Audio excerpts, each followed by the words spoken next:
부활신앙, 이런 제목으로 하나님 말씀 함께 나누도록 하겠습니다. 이슬람, 불교, 유교, 기독교, 이 네 종교를 세상에 지금 4대 종교다 이렇게 이야기합니다. 그런데 이 4대 종교 가운데서 기독교가 가지지 못한 특별한 그것이 있습니다. 예, 이슬람, 불교, 유교에는 있는데 기독교에만 없는 이 특별한 것이 무엇인지 맞추신 분은 예배를 빨리 마치고 가는 특권을 드리겠습니다. 부활, 예, 예, 조금 앞서갔어요. 예, 그것은 무덤입니다. 다른 모든 종교의 창시자들의 무덤이 다 있습니다. 그런데 기독교에는 예수님의 무덤이 없습니다. 사우디 메카에는 마호멧의 무덤이 있고 그 안에 마호멧의 시신이 있습니다. 또 스카모니는 인도에 있는 능수 해변에 묻혀 있습니다. 또 공자는 혹시 중국 어디에 무덤이 있을까요? 아세요? 산둥성에 공자의 무덤이 있습니다. 그곳에 다 묻혀 있습니다. 그들은 무덤에서 나오지 못하였고 그 육신이 썩었고 흙으로 돌아갔습니다. 그러나 예수님의 무덤은 빈 무덤입니다. 예수님의 무덤이 빈 무덤인 이유가 뭘까요? 예수님이 부활하셨기 때문입니다. 기독교 신앙은 부활 신앙입니다.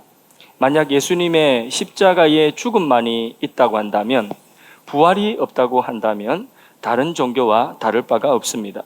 자신의 몸을 다른 사람을 위하여서 내어주고 불살라서 기꺼이 죽었던 휴머니스트, 박애주의자들과 다를 바가 없습니다.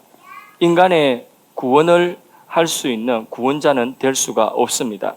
자신도 구원하지 못했는데 어떻게 다른 사람을 죽음에서 건져낼 수가 있겠습니까? 바울은 고린도 교회에 보내는 편지, 이 고린도 서신이라고 하는 이 성경의 한 부분, 이 부분을 기록하면서 그 교회에, 고린도 교회에 예수님의 부활을 믿지 않는 사람들이 많이 있었기 때문에 이 편지를 기록하면서 고린도서 15장에 제법 긴 내용의 부활에 관한 분명하고 확실한 기록을 하고 있습니다. 오늘 읽은 본문 12절 본문 말씀을 우리 다 같이 한번 큰 소리로 읽어보도록 하겠습니다. 그리스도께서 죽은 자 가운데서 다시 살아나셨다 전파되었거늘 너희 중에서 어떤 사람들은 어찌하여 죽은 자 가운데서 부활이 없다 하느냐. 예, 사람들이 교회는 다녔지만은 예수님의 부활을 믿지 않습니다. 죽은 자가 부활하는 부활을 믿지 않는 사람들이 많이 있었다는 것이죠. 그래서 이 편지를 썼다는 것이죠. 주일학교에서 선생님이 아이들에게 천국 가고 싶은 사람 손 들어봐라. 그러니까 애들이 막 손을 드는 거죠. 천국이 어떤 곳이냐 궁금한 사람 손 들어봐라. 그러니까 천국이 어떤 곳이에요. 애들이 너도 나도 저마다 손을 들고 그렇게 저요 이런데 한 학생은 손을 끝까지 들지 않습니다. 선생님 물어봅니다. 너는 천국 궁금하지 않니? 천국 가고 싶지 않니? 이렇게 이야기하니까 아이가 아주 진지하게 이야기를 하더랍니다. 엄마가 교회 마치고 곧바로 집으로 오라고 했다고 그래서 천국을 갈 수 없다고 이렇게 이야기를 했다고 합니다. 우스운 이야기지만은 사실 천국 소망이 없이 부활의 신앙이 없이 교회 다니는 많은 사람들은 교회를 다니면서 엉뚱한 소리를 하는 거죠. 기독교 신앙이 뭐냐 하면 엉뚱한 소리를 하는 거죠. 안타깝게도 교회 안에 이렇게 천국과 지옥, 심판, 부활이 있음을 알지 못하고 또 믿지 않고 교회 다니는 성도들도 많이 있습니다. 이 세상에서 잘 살기 위해서 예수를 믿는 사람, 교회를 다니는 사람이 있습니다. 무슨 교통사고 같은 거 안 당하고 보이지 않는 어떤 하나님의 힘이 안전하게 지켜주고 마음의 평안을 주는 그런 예수를 믿는 분들도 있습니다. 그러나 그것이 전부라고 한다면 잘못된 것입니다. 물론 하나님께서 교회 다니고 신앙생활하면 보호하시고 지켜주시지만은 이 세상에서 잘 되고 부자도 되고 또 병도 낫고 이런 은혜도 있지만은 사실 그것은 전부가 아니고 그것은 가장 중요한 것을 놓친 것입니다. 예수님의 가르침이 좋아서 어떤 분은 교회를 다닌다, 그런 분들도 있습니다. 예수님의 가르침, 훌륭한 스승은 될 수 있지만은 만일에 예수님의 십자가의 죽으심과 예수님의 부활을 믿지 않는 사람이라고 한다면 그러면 그는 예수님을 알지 못하는 것이고 기독교 신앙을 갖지 않은 것입니다. 예수님은 우리를 위하여서 우리의 죗값을 대신하여서 십자가에서 죽으심으로 우리의 죗값을 대신 치르셨습니다. 그래서 예수님의 십자가의 죽음을 믿는 사람은 자신의 인생의 모든 죄를 사함받습니다. 뿐만 아니라 예수님은 죽음에서 부활하셨습니다. 그래서 모든 사람이 한 번 죽는 것은 정한 이치인데 죽음 이후에 심판을 면하고 천국에 가서 영원히 사는, 똑같은 예수님과 같은 부활을 하는 그런 부활의 구원을 얻게 되는 줄로 믿습니다.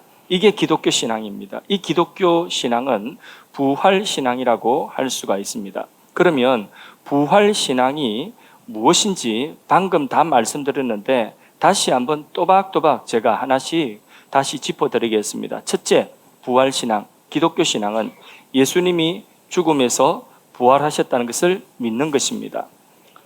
예수님의 부활이 없으면 다른 부활 없습니다. 우리의 부활도 없습니다. 그래서 부활 신앙은 예수님이 부활하신 것을 믿는 것입니다. 두 번째, 부활 신앙은 천국이 있음을 소망하고 믿는 것입니다. 19절 말씀 같이 또 읽어보겠습니다. 만일 그리스도 안에서 우리가 바라는 것이 다만 이 세상 삶뿐이면 모든 사람 가운데 불쌍한 자니라. 다만 이 세상의 삶뿐이라면, 자, 이 말씀은 이 세상의 삶 말고 또 다른 삶이 있다, 그것을 말씀하고 있는 것이거든요. 그럼 이 세상 말고 어떤 세상의 삶이 있다는 거죠? 저 세상? 예, 맞습니다. 저 세상은 뭡니까? 죽음 이후에 영원한 세상이 있다는 것입니다. 죽음 이후에 천국과 지옥이 있다는 것입니다. 이 세상의 삶을 그러므로 무시하고 살아라, 이런 뜻이 아닙니다. 이 세상이 전부인 것처럼 살면 안 되는 것입니다. 이 세상의 삶뿐이라고 한다면 사실은 우리 예수 믿는 사람, 교회 다니는 사람이 제일 미련하고 불쌍한 사람 됩니다. 교회 다니는 그 신앙생활이 열심히면 열심일수록 인생을 허비하고 불쌍한 사람이 됩니다. 이 세상뿐이라면. 그러나 성경대로 이 세상뿐이 아니라 죽음 이후에 영원한 세상, 천국과 지옥이 있다고 한다면, 그러면 이 세상만 소망하고 이 세상에 있는 것만 욕심부리며 살던 사람은 아무리 열심히 살았다 할지라도 오히려 그 사람이 죽음 이후 영원한 하나님 나라에 가서 천국에 들어가지 못한다고 한다면 그 사람은 정말 불쌍한 사람이 되고 마는 것입니다. 그래서 죽음 이후에 영원한 삶이 있고 천국이 있고 그곳에 소망을 가지고 그곳을 준비하면서 살아야지 진짜 잘 사는 삶입니다. 그것이 진정한 기독교 신앙인 것입니다. 호스피스 사역을 하시는 목사님이 계신데 그분 이야기를 들어보면 그렇습니다. 암 환자가 호스피스 병동에 처음 올 때는 상당히 영적으로 교만한 마음을 가지고 있다는 거죠. 다른 암 환자들과 비교해 보니까 자기는 살도 좀 있고 상태가 아직 좋으니까 나는 먼저 들어와서 입원하고 있는 저 사람들과는 다르다. 나는 조금 있다가 여기서 퇴원해서 나갈 거야. 이런 생각을 하고 계신다는 거죠. 그런 생각에 목사님이 가도 귀찮아하고 싫어한답니다. 목사님 기도해 드릴까 이러면 싫어한답니다. 그러나 병상에서 하루하루 곁에 병상에 있던 분들이 죽음을 맞이하고 같이 있던 분들이 내일은 없고 죽음을 맞이하는 그런 모습을 보고 자기도 몸이 점점 연약해 가면서 그러면서 뼈하고 가죽만 남아가는 자신의 모습을 볼 때에 죽음이 가까웠구나. 그때는요 자청하여서 목사님 좀 도와주세요. 목사님 기도해 주세요. 이렇게 요청을 한다는 거죠. 그럼 목사님 이렇게 이야기한답니다. 선생님은 암으로 곧 죽습니다. 저도 죽습니다. 조금 일찍 죽고 조금 늦게 죽는 차이밖에 없습니다. 그런데 죽는 것이 중요한 것이 아니라 죽은 다음에 어디를 가느냐가 중요합니다. 이 세상이 끝이 아니라 천국과 지옥이 있습니다. 예수를 믿어 천국 가셔야 됩니다. 예수 믿으시겠습니까? 하면 예수님을 믿겠다고 영접을 한다는 것입니다. 그렇게 해서 많은 사람들이 죽음 직전에 천국에 들어가는 그런 예수를 믿게 되고 천국을 들어가는 은혜를 잊게 된다는 것이죠. 부활신앙은 뭐냐? 죽음 이후에 영원한 세상, 천국과 지옥이 있다는 것을 믿는 것입니다. 예수를 믿음으로 여러분 반드시 천국 갈 수 있기를 원합니다. 세 번째로 부활신앙은 나도 예수님과 같이 부활한다는 것입니다. 예수님의 부활은 오늘 읽은 성경 말씀의 첫 번째 열매라고 했습니다. 여러분, 사과나무가 이렇게 있는데 처음에는 사과나무인지 몰라요. 그런데 첫 번째 열매가 하나 딱 나왔는데 보니까 사과예요. 그러면 그 나무에서 앞으로 맺어지는 열매는 다 무슨 열매가 맺어집니까? 사과, 그죠? 사과를 하나 맺었기 때문에 이번에는 실력이 더 자라서 그 나무에서 이번에는 좀 더 큰 거 배를 하나 맺어보자 하고 배가 나오는 법은 없습니다. 사과나무의 첫 번째 열매가 사과나무면 사과가 열매로 맺혔으면 두 번째, 세 번째 열매는 무조건 사과입니다. 예수님이 부활의 첫 번째 열매라고 했습니다. 그러면 예수님께 참여하여서 예수님을 믿는 예수님께 붙어 있는 모든 사람들, 예수님을 믿는 사람들에게는 바로 예수님의 부활에 함께 참여해서 예수님 부활한 것과 같은 동일한 부활을 한다는 것이 부활 신앙인 것입니다. 예수님을 믿어서 우리가 이 세상에서는 연약한 육체를 가지고 늙고 병드는 제한적인 육체를 가지고 살아가지만은 주 예수를 믿어서 이후에 영원한 천국에 가서는 부활의 몸을 입는 은혜가 있기를 축복합니다. 마지막으로 기독교 부활 신앙은 우리의 수고가 오늘 하는 모든 수고가 헛되지 않도록 더욱더 주의 일에 힘쓰도록 하는 것이 바로 무엇이냐? 부활의 신앙이라는 것입니다. 천국은 이 세상에서 어떻게 살았느냐 그것으로 천국이 결정됩니다. 부활신앙은 세상이 전부가 아니다 라고 말씀하지만은 동시에 이 세상에서 오늘 살아가는 나의 이 한 날이 얼마나 중요한지 또한 말씀하고 있습니다. 오늘 이 한 날 내가 서 있는 바로 이 시간, 바로 이 자리에서 내가 예수를 믿으면 영원한 천국에 들어가게 되는 것이고 내가 예수를 믿지 아니하면 그 천국과 멀어지게 되는 것입니다. 그러므로 오늘 현실이 너무 중요하죠. 지금 이 시간이 너무나 중요한 것입니다. 이 세상에서 오늘 충성하지 않으면 천국에서 상급이 없습니다. 이 세상에서 작은 자가 되어서 다른 사람을 섬기지 않으면 천국에서 큰 자가 될 수가 없습니다. 이 세상에서 겸손한 자가 되지 않으면 천국에서 인정받는 자가 될 수가 없습니다. 그래서 천국과 부활을 소망하기 때문에 이 세상에서 대충 사는 것이 아니라 부활신앙 때문에, 천국신앙 때문에 이 세상에서 우리는 더 열심히, 더 정직하게, 그리고 더욱더 주의 일에 힘쓰며 살아가야 되는 것입니다. 나만을 위하여 사는 것이 아니라 나의 욕심을 버리고 다른 사람을 섬기며 이웃을 사랑하며 살아갈 수가 있는 것입니다. 이 부활신앙이 있기 때문에 어떠한 상황에서도 좌절하지 않습니다. 어떤 상황에서도 원망 없이 하나님 앞에 감사하고 찬송할 수 있는 것이 부활신앙의 은혜인 것입니다. 17살의 조니 에릭스리가라고 하는 운동선수가 있는데 이 선수가 다이빙을 하다가 목이 다쳤어요. 그래서 목 아래 전신이 다 마비가 되는 큰 사고를 17살 때 당하게 됩니다. 그 사고로 인해서 그는 쓰라린 경험을 합니다. 좌절하고 수도 없이 원망하고 분노하고 심지어는 죽을까 생각하고 자살을 결심하기도 합니다. 인간이 겪을 수 있는 모든 최악의 감정들을 다 경험하게 되는 거죠. 그러나 그가 재활 치료를 하면서 그가 입으로 그림을 그리는 법을 배웠어요. 목 밑으로는 마비가 되었기 때문에 입으로 펜을 들고 붓을 입에 물고 그림을 그리기 시작하는데 그 그림이 꽤 잘 그리는 그림이 되었어요. 그래서 많은 사람들의 주목을 받게 됩니다. 뿐만 아니라 자기와 같은 장애를 입은 사람들을 돕는 그런 활동을 또 하게 됩니다. 그가 이처럼 갑자기 삶이 변화되고 그렇게 다시 삶의 활력을 얻게 된 이유가 뭐냐? 재활을 하기 시작하면서 환상을 받습니다. 어떤 환상을 받냐? 그전에도 교회를 다녔지만은 예수님이 십자가에 못 박혀 계시는데 예수님이 못 박히신 그 몸이 자기 몸처럼 뻣뻣하니 자기 몸처럼 무기력하게 어떤 것도 할 수 없는 그런 무기력한 몸이 되어서 십자가에 못 박혀 있는 예수님을 환상으로 보게 됩니다.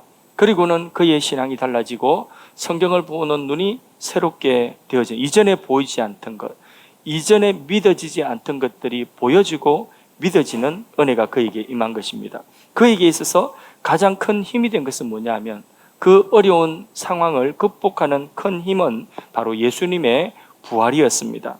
그는 이런 말을 합니다. 나는 이제 미래에 대한 소망이 생겼다. 성경은 내 몸이 하늘에서 영화롭게 된다고 말씀하고 있다.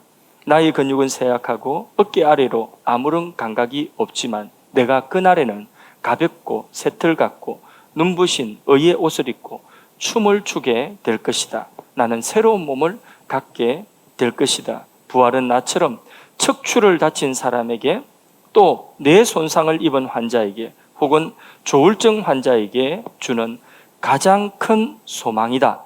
오직 부활신앙 안에 이처럼 놀라운 소망을 발견할 수 있다는 고백을 하고 있는 것입니다. 오늘 이 부활의 소망을 함께 누리고 이 부활신앙을 가지기 원하시는 분은 이 시간 여기 계신 모든 분들, 저를 통하여서 죽으시고 부활하신 예수님께서 이 자리에 여기 계신 분들 한 분 한 분을 초청하고 계십니다.